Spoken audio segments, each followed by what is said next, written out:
dab hoogan oo khasaare baaxad leh geystay ayaa caawa ka kacay suuq Bacaad oo ah suuqa labaad ee ugu weyn magaalada Muqdisho wuxuuna sababay khasaare nafeed iyo mid hantiyadeed oo aad u weyn.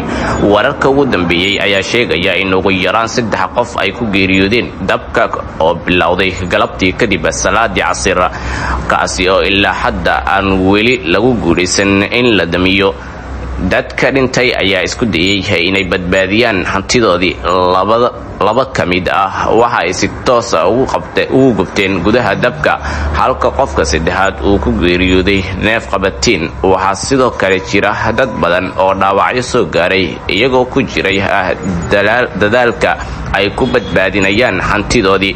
Suuq Bacaad ayaa caawa inta badan basbeelay. Ibraahim Muuse oo ganacsade hanti weyn ku waayay dabka ayaa u sheegay warbaahinta Xamuud Media TV, aniga 3 carwo ayaa iga wada gubatay, hooyadayuna dukaamo ayaa kaga gubtay dabka.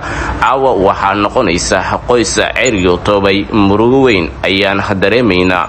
dabku wuxuu si degdeg ah u fiday qaybo badan oo ka mid ah suuqa, wuxuuna bilowday abaare 10 saac iyo 40 galabnimo, iyadoo halkaasi ay ku burbureen hanti fara badan.